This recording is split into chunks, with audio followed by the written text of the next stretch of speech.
Welcome to the Be Curious podcast, the podcast that champions solutions to some of the world's biggest problems. I'm your host, Louise Houghton, and in each episode, we get curious about a different subject, from the food that we eat to the clothes that we wear to ocean plastic and overflowing landfills. All of our guests have brilliant minds and innovative ideas that allow us to live a more sustainable, conscious, and pollutant-free life. And the best part is, this podcast is not just about listening. It's about building a community and connecting like-minded individuals who are curious about alternative ways to enhance their lives and the longevity of the planet. And if you're curious already and want to win some sustainable products or services gifted to us from our many guests, then just head over to our Instagram for more information. You can find out how to enter at becurious_. I am so excited to be bringing the stories in this podcast to you all. It is such a pleasure to share what companies and organizations are doing for future generations. Everyone featured works in a sustainable way, and I love how much people are on the same page, wanting to create and innovate in order to make change. If you feel the same, then why not follow in my footsteps and sign the Science Declaration? This declaration is a call to all nations, societies, and organizations to devote more resources to the advancements of science and technology. They're encouraging people internationally to join forces in battling debilitating diseases, ensuring sufficient food for a growing world population, stopping the destruction of our environment, and engaging in joint endeavors to elucidate the secrets this fascinating universe holds. To add your name, go to make-science-not-war.org and take an active stand to demand more money is put into improving rather than destroying our world. You can also hear more about this declaration at the Future Insight Conference that's being held in Mainz, Germany on the 10th and 11th of July. Over the 2 days, academic and industry leaders will come together to share their knowledge and latest innovations. The conference focuses on interdisciplinary and transdisciplinary conversations and will cover topics of science, technology, and everything else making huge steps forward in their respective industries. You're also welcome to enter competitions and contribute to their Dream Board, a place that allows you to dream big and share your visions for the future, what you want to see invented, and why. It's really your chance to get involved and take an active role in leaving the planet in a better place than when you were born onto it. That's how I see it anyway, and I hope you share the same view. To check out the competitions, get tickets, or write out your dreams, head to curiousfutureinsight.org for more information. In this episode, we're getting curious about our food and what we actually are putting into our bodies. Because if the saying "you are what you eat" is actually one that lives true, then we are a combination of microplastics and too many toxins to even actually think about. Here to shed some light on that is chef, filmmaker, and co-founder of Common Table Creative, Oliver English. Thank you so much for joining us today, Oliver. Great to be here. Now, this subject is one of the most pressing ones in my mind that I hear about here in the US especially, because if we're not actually putting nutrient-dense food into our bodies, then how are we actually able to function to our optimum?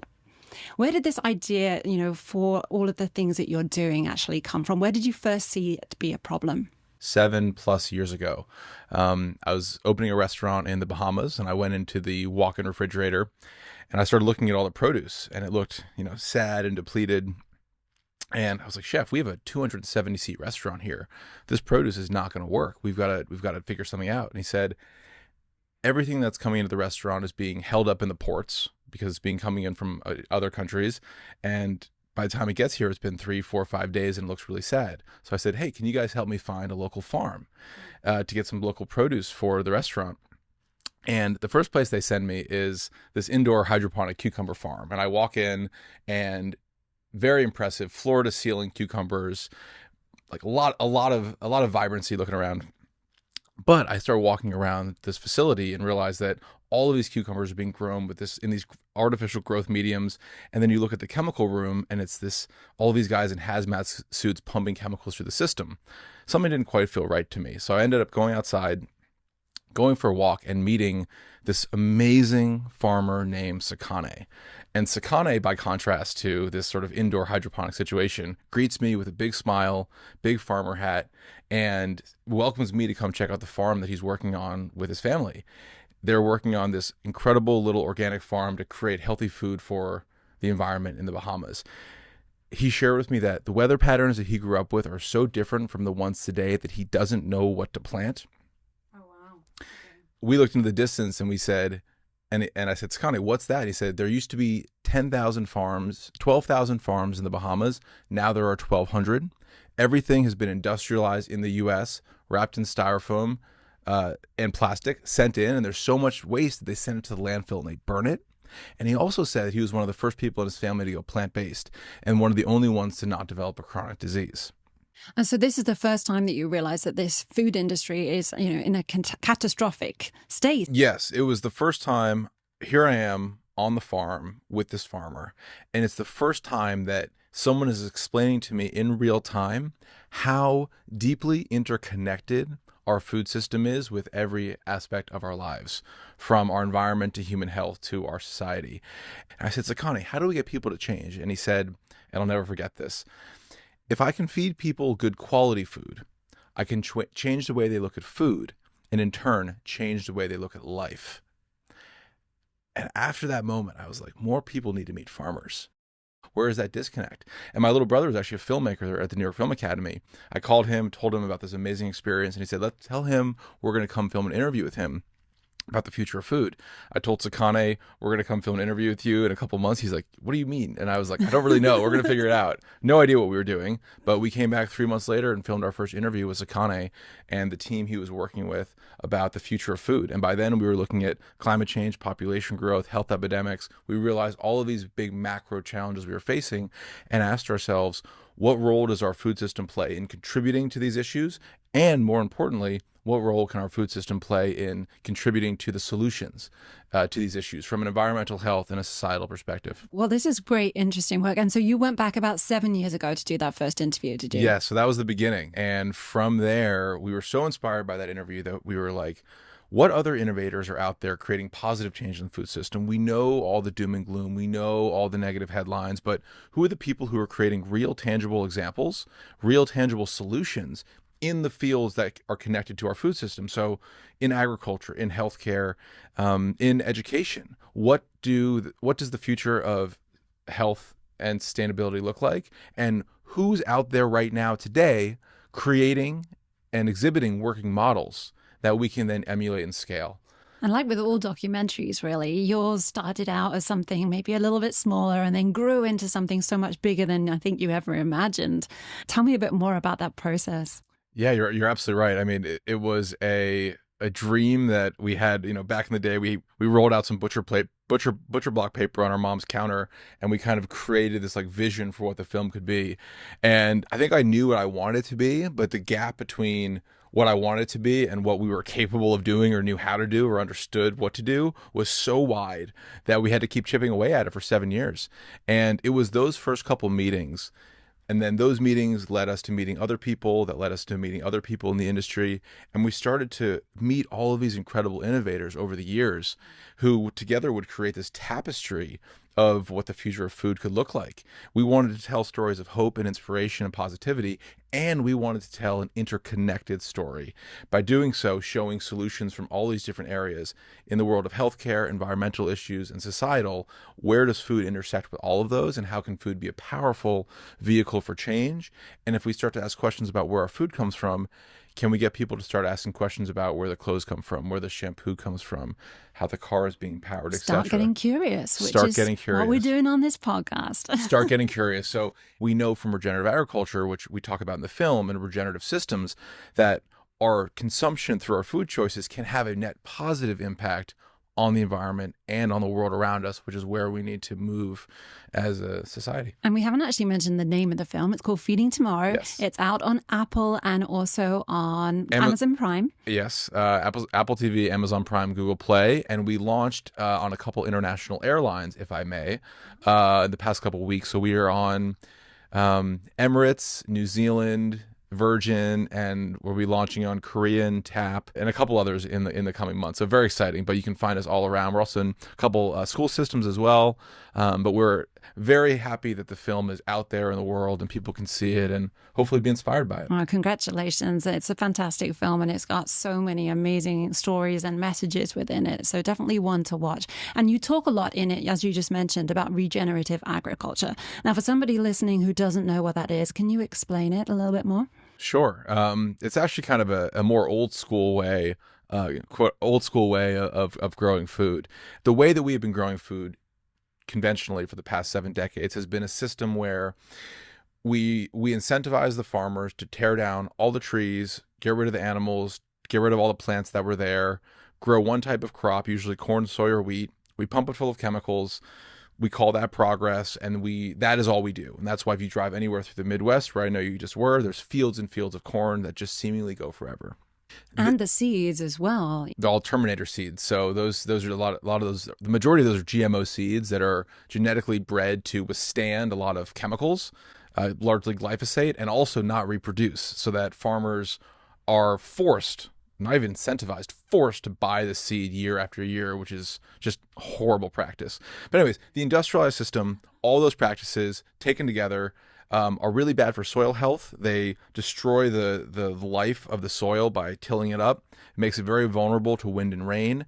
It also destroys biodiversity and habitat for species. That system over the long term destroys and denigrates our long-term ability to be here on this planet. That system is so destructive that in 2015, the United Nations said that we have 60 years of harvest left, based on the rate at which we are degrading topsoil around the world. So today, in 2024, we have 51 years of harvest left. Let's drink that in for a minute. 51 years. If we were to continue the rate at which we are degrading our topsoil around the world, we will be able to produce food for 51 more years in the current trajectory.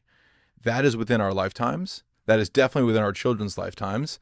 That is monumentally disruptive and has huge implications for humanity. And so by contrast, to actually answer your question, the regenerative paradigm is creating and supporting farming systems that together, through the way that they are farmed, enhance the overall quality and health of the system through time. So by planting trees and integrating animals and really focusing on the health of the soil through covering the crops and not using chemicals, all of these systems taken together create an environment where the health of the system grows through time, and you can actually sequester carbon and build resilience to climate change.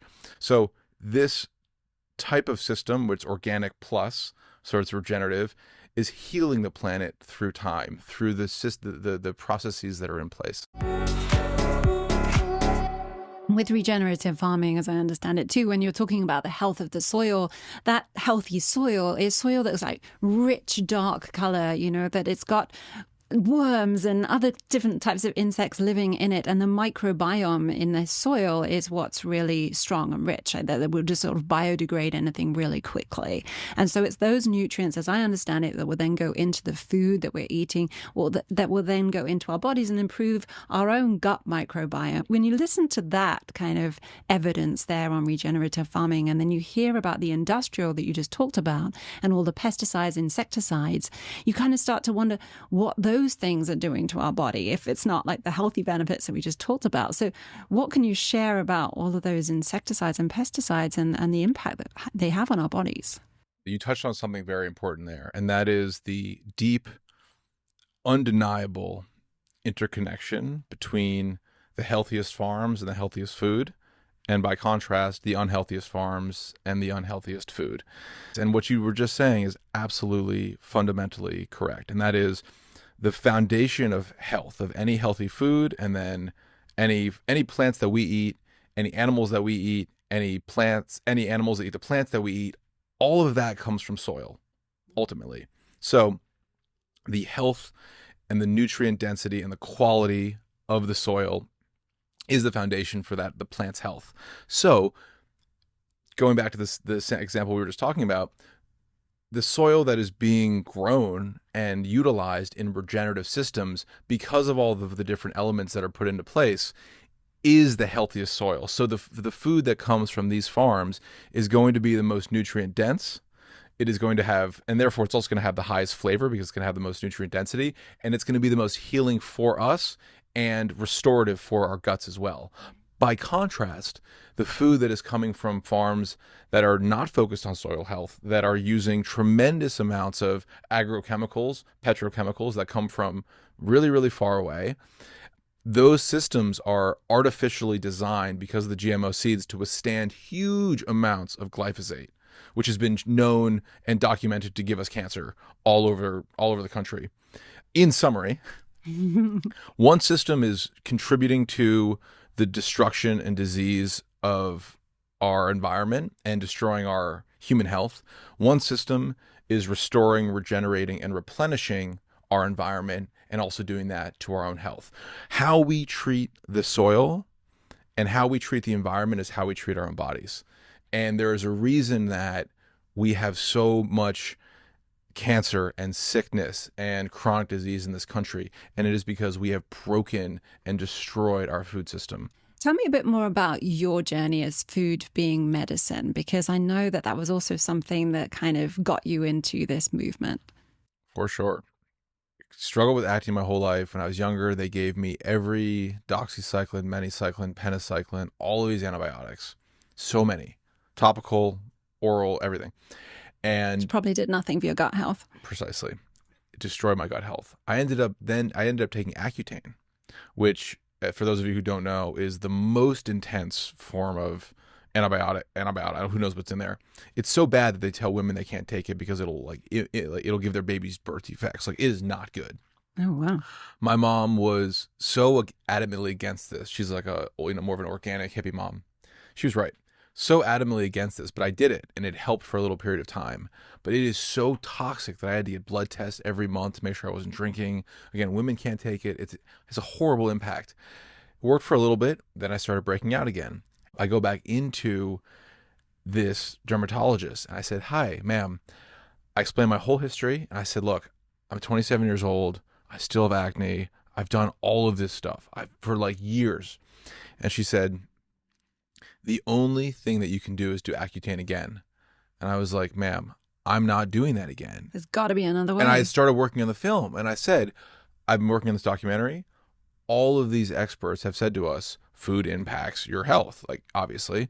And she goes, quote, I'll never forget this. She goes, "There's not enough conclusive evidence to determine that food impacts acne." And in my head, I'm thinking, that's bullshit. I'm like, absolutely not. And she goes, "You have to do Accutane." And I was like, at this point also, I'm like so embarrassed for my acne. I'm like, whatever it is, fine, I'll do it. Again, my mom was not about it. I did it for 3 weeks. It made me so angry, like in the middle of the day, after 3 weeks, that I stopped doing it. I came out to California. I ended up taking some blood tests, and they told me that all of my horrible leaky gut, because all of these antibiotics that I was taking to heal my acne were destroying my gut. Heal in inverted commas. And then I was becoming more susceptible to gluten and to alcohol or whatever I was eating or whatever it was that was, inflammatory. So I had this very, I think, common experience in America where you have an ailment, you have an issue, whether it's your skin or it's your body, whatever, and they tell you, take this pill, don't change anything you're doing, take this pill and it'll solve it. And it's not you, it's not your behavior, it's not what you're putting in your body. It's not. Just take this pill and you're fine. You're fine. Just, you can keep doing what you're doing. When you say it now, it just sounds so ludicrous. It's insane. And so that was my version of realizing. And then I started to eat more foods that were healing my gut. I sort of really started to eliminate the things that were causing me inflammation.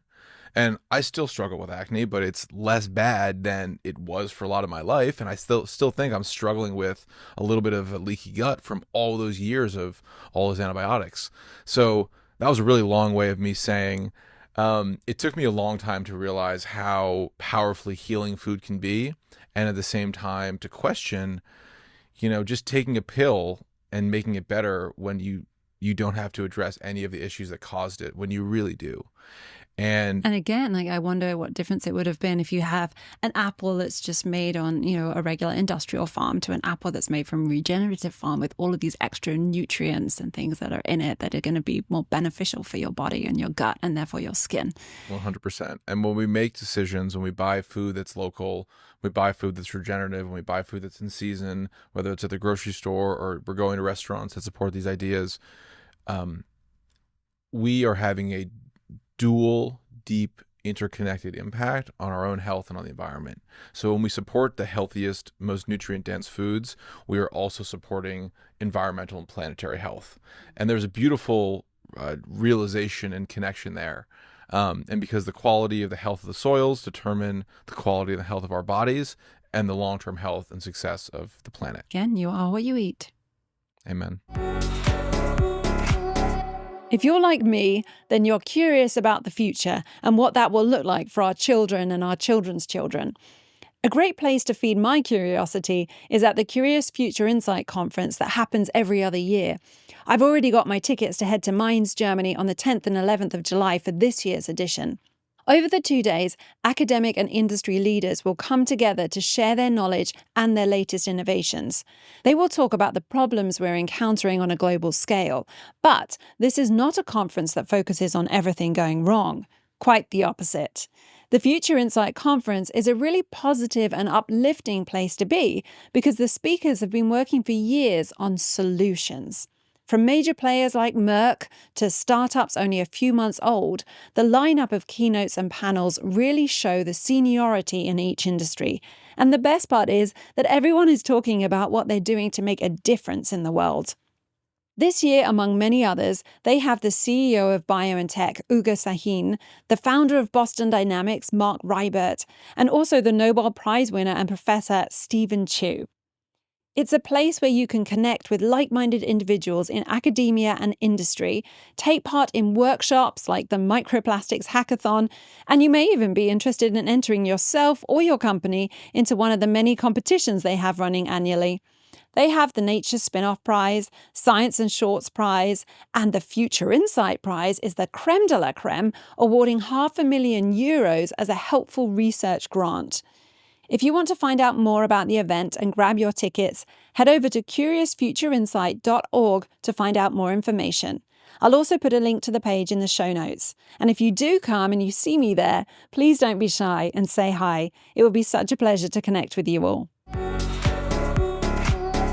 So if we're realizing the error of our ways, then how do we go about changing them back to that old school method that you talked about? We already have the solutions. We already know the most sustainable ways to grow food. We already know what regenerative agriculture looks like. The truth is that the many indigenous communities and communities of color all over the world, and people in general, have been using these regenerative practices forever, which are basically lots of different types of plants and animals and trees, all integrated into a system that are healthy, and they enhance the system through time. They're not using chemicals that come from far away. The cattle and the goats and the sheep are pooping and peeing and fertilizing the fields, and they are working in harmony with nature.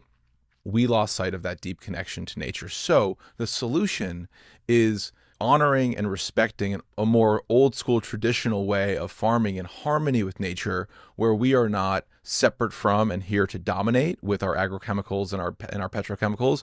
We are here to work in harmony with nature. And in this transition, we need a significant increase in the amount of farms that are farming in this way.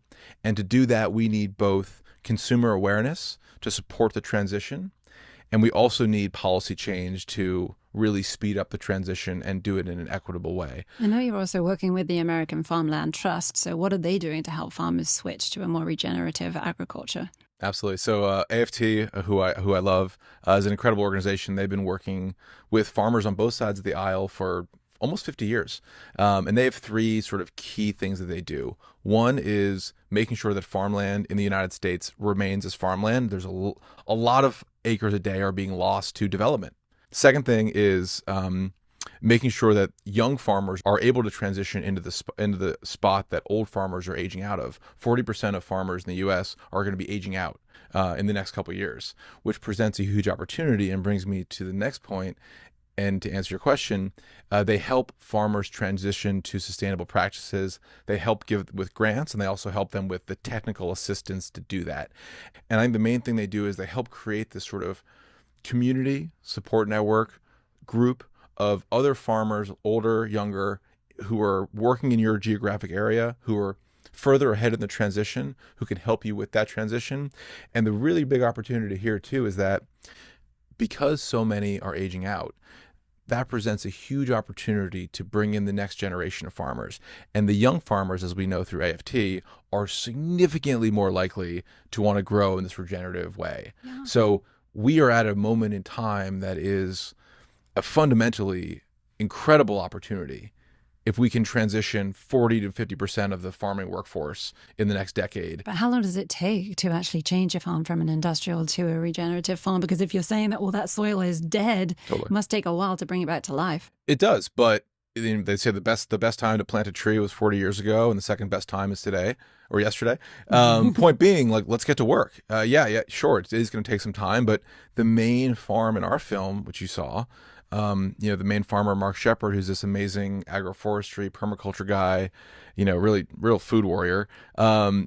He took 110 acres of conventional corn and soy land in the Midwest and transitioned it into one of North America's most advanced permaculture sites. It took him 20 to 25 years, and that is the long horizon we're talking about here. But we need to start thinking in terms of 7 generations.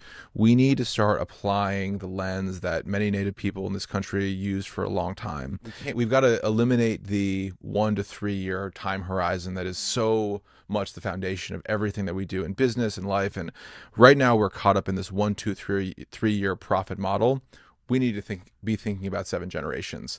And so as we think about this transition, yes, it's not going to happen in 1, 2, or 3 years, but we need to start now, because the farmers actually make more money too, right? Yes. It might take them a little while to get there, but then they don't have to pay for the pesticides, the insecticides. And so we need to help, the policymakers in the country, we the taxpayers, and we the consumers need to work together to help this large-scale transition in farming in the next decade. It could be the most important thing that we do within the broader context of the environmental movement, of course. So let's talk a bit more about that then, and how regenerative farming is actually helping the climate crisis that we're under right now. The regenerative idea is incredibly important for the future of the environmental movement. In agriculture, what we see is the industrial system releases carbon into the air, contributes to climate change. Regenerative agriculture has the capacity to sequester tremendous amounts of carbon. So through the farming that we do, we can actually draw down significant amounts of carbon in the air, store it in the soils. And so the food system becomes an active carbon sink, and soils become an active carbon sink. In addition, the regenerative systems are the most resilient to climate change. We have interviewed farmers all over the world. Again, 60 farms all over the world. Every single one of them has said to us, in different languages, different backgrounds, different parts of the world, climate change is not a faraway thing on some chart and some deck. They are dealing with extreme weather, droughts, floods, heat waves like they have never seen, like they did not grow up with right now today. The changes, it's at one extreme to the other, isn't it? Huge. It used to be predictable, like what Sakane told me. Now I've seen that and heard that from farmers all over the world. But now it's 4 months of drought. And then when it rains for 10 days straight, and they just can't handle it. And so we need to be thinking about what can we do today, but we need to be thinking about, again, that 7 generations thinking is these systems are also the most resilient to droughts, floods, heat waves, extreme weather, all of these things that we see in this country and around the world every day. These systems are fundamental to withstanding it and being a partner in combating, but also withstanding. Now, I see you at farmers markets all the time as well, Oliver. I think it's actually the first place that we ever actually met. And so it's not just about regenerative farming, it's about local farming for you. Why is that so important? For me, local is very important for a couple of reasons. First of all, it has it's the lowest possible environmental impact. Because it doesn't have to travel. Because it doesn't have to travel. So much of the food that we eat now, we're so used to having everything in the grocery store all year round, which is just not physically practical in the long term and not really realistic. So you eat more seasonally as well. Exactly. So eating in season means that you're really respecting what the earth can provide and what your region can provide in that particular time of year. And would you say what your body needs then at that particular time of year too? I would say, because also back to this whole gut health thing is what we've learned from all these nutritionists is variety and variety in color and variety. If you're just eating broccoli every single day, that's good, but it's really about getting the variety of color, and the diversity of nutrients, micronutrient, macronutrients, come from different colors. Each different color of the rainbow has different micro and macronutrients. They say eat the rainbow. That is very true, and they have different compounds and elements that are all beneficial to health. And so just having one, you're neglecting the other ones. Also, local is really important because as soon as you harvest a plant, it starts to die. As soon as you cut it from its life source, from the soil, it starts to die.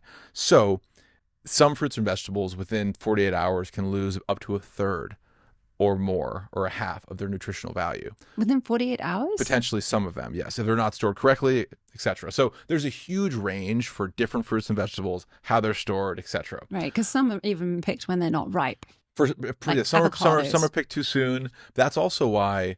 But in general, you want to eat as close to the source as you can.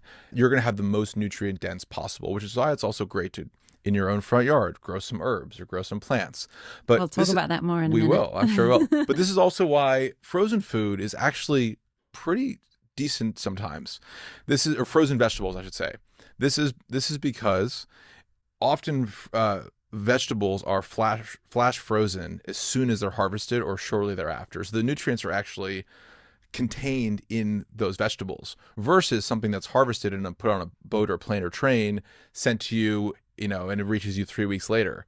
That's interesting, because I think that there's this idea that frozen vegetables are not as good quality as fresh ones. Yes, sometimes it depends. Again, super fresh is better, but fresh that comes from far away might not be as good as frozen, depending.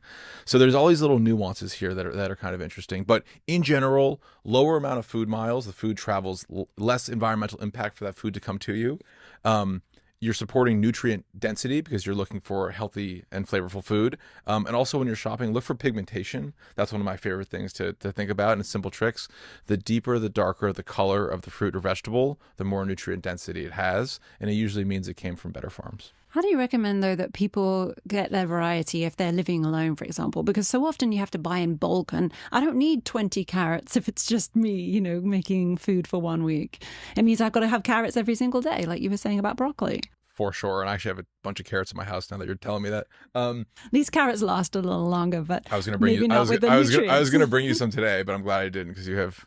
I can drop some off. Actually, I don't. I was just using it as an example.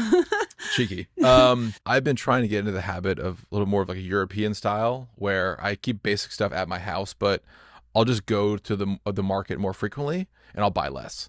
And a farmer's market, I think you're able to buy, 5 carrots and 3 apples or something like that, a little bit more. But if you go into a store and you have to buy them in bags and packets and things like that, would you say cooking it up and then freezing it would be a good tip to people? So still buying, a variety like that. How do you recommend that people can still get that variety if they don't have farmers markets available to them? It's a good question. I think meal prep is always great. I think that's always a good way to do it. Freezing is also very good. My grandmother would be very happy with that. Depending on what it is, you could pickle it, you could jar it, but I would just try to buy less. And also, like, just from a food waste perspective, I've been trying to be way more conscientious of that as well. Like, we waste so much food. In the US, 40 to 50% of the food that is grown is wasted. That much? 40 to 50%. So that's if emissions from food waste from the film, but if emissions from food waste were a country, they would be the third largest emitter in the world, behind the United States and China. That's crazy. And also it's $320 billion a year in food waste. Well, what can we do to address that kind of issue then? Because obviously, you might say it's the stores buying in too much that's not being eaten, but then maybe the problem is further back than that. We're actually growing too much. So where do you think that the problem lies, and where could we actually tackle it if we had any options in the world to do so? Sure. I mean, I think first we're growing too much of the wrong kind of food. We could grow 90% less corn and soy if we weren't feeding it to cattle. So that would free up a lot of space. One.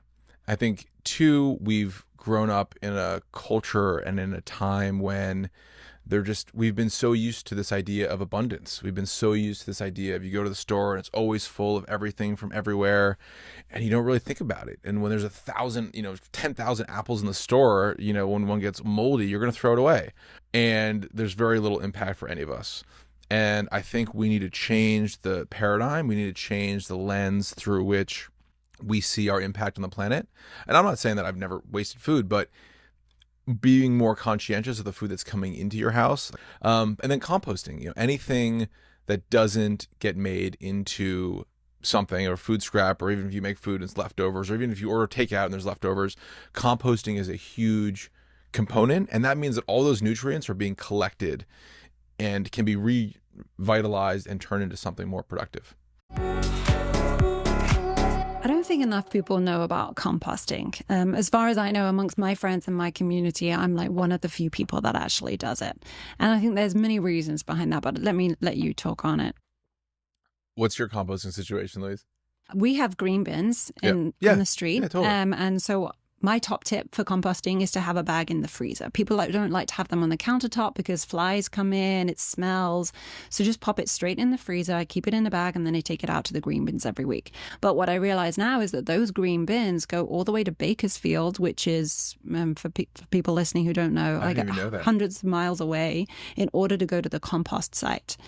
Whereas if you can do it locally, like within your own backyard, is what you're talking about, you're actually not using all those emissions to get your compost to somewhere to actually be composted, which is kind of crazy in another way. Totally. And even the green bin thing is great. It's better than the alternative. I think in this transition, composting is often one of the first acts of regeneration that many of us do and take part in. And one of the things that we can do on a daily basis to have a regenerative impact. It's amazing how much it accumulates. I have to say, my bag in the freezer, little bag, fills up pretty quick. Totally. And all of that, instead of all of those food scraps going into garbage and just contributing methane in some hole somewhere or on some pile somewhere, you're having a net negative impact. Right there, your consumption is contributing to climate change. You probably don't realize it. We have been conditioned to it, but it is. By contrast, if you remove just the food scraps and you're no longer contributing to that methane, and then those food scraps combined with leaves and other organic matter in a pile can turn into eventually this like chocolate cake compost that is rocket fuel for plants in the garden, indoor plants, this little cactus, whatever you want to grow. And it's really incredible. It really is. And so that little switch means that your consumption was having a net negative impact, and now your consumption is having a net positive impact. Throughout the process of making the film, we were super inspired by all of these experts we were meeting with, and we were asking them about the different impact that we can have, etc. And one of the things they kept saying to us was, growing food in your front yard or growing food in your backyard, growing something can have a really big impact. So we were like, all right, we can do that. And we got little tips here and there, bury your food waste, et cetera, et cetera. And so we just started basically ripping up our lawn. Lawns are the most irrigated crop in the United States. The most amount of water that we use is for lawns, and it produces no food. And we started to transition our lawn from just a regular lawn into a garden. And now it's kind of a permaculture experiment. Actually, you got to come see it, see how it's evolved. It is quite wonderful. Honestly, there's multiple different types of trees and plants. Right now we have kale and tomatoes and a bunch of different types of herbs. There's a bunch of different pollinator flowers. There were 0 pollinators, and now there are hummingbirds, butterflies, bees, all different types of insects, spiders, ladybugs. It is a whole ecosystem. Wow. That is really special, and it's totally transformed my relationship with plants and food. And I used to think that I didn't have a green thumb or I couldn't plant stuff. And over time and with some trial and error, I planted a lot of things.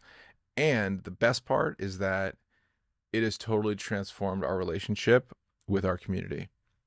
I think the goal and the vision should be, how can we work with the environment at every part of the process to enhance it? And how can we sequester carbon? How can we build pollinator habitats?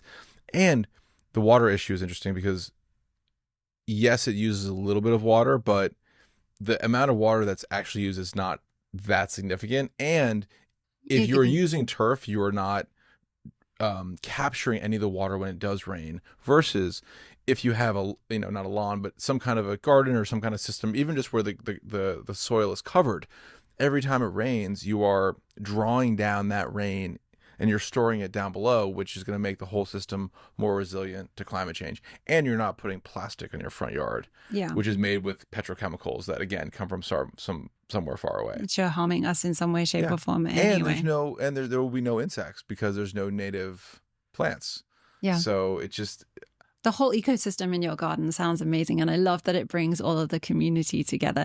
And I know that that is something that you actually aim to do with Common Table Creative as well. Alongside making your documentary, you were always doing these dinner parties that you focused on. Are you still doing those? Absolutely. So, when we first started, we realized that, as a production company, our mission is to educate and inspire people to think differently about food and our broader consumption, and to help transition us from having a negative impact on the world to having a positive impact. And we do that through films, documentaries, and short form content, and also dinners. We feel like hospitality and films and storytelling are two of the most powerful vehicles of change. And you still want to get your chefing in. And I still like to get my chefing in. That's correct. I left the restaurant business, but I still love hospitality. I don't need to open restaurants anymore, but we still love to bring people together. And in addition to just making films, we wanted to be part of the community, and we wanted to be a leading voice in the community and to help bring together all of these different people we've met along the way who are doing great things in the world of food. And if we can bring people together around the table and include amazing farmers, that's what we want to do. I love that you're involved from every little section, from seed right through to serving it on the table. So where can people kind of find out about these dinners?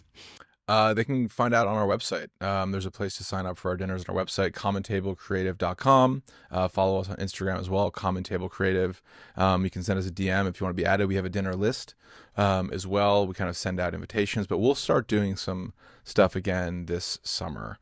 You can put my name down on that list, please. Can I, Louise? I think I will. Thank you very much. And Feeding Tomorrow, just to reiterate again, is available to watch on Apple TV, on Google Play, and also Amazon Prime. Plus, and we're in the skies. And we're in the skies. Well, thank you so much, Oliver. This has been a really insightful conversation, and one that's been really important, and one that I know many of our listeners have been very curious to hear about. So thanks for your time today. We'll be posting more about Oliver English and everything that he's doing on our Instagram page, and you can keep up to date with what we're doing on the Be Curious podcast there too. So head over to @BeCurious_podcast for more information. My name's Louise Houghton, and if you liked what you heard today, please like, follow, share, and subscribe. And we will see you next time on the Be Curious podcast. Stay curious.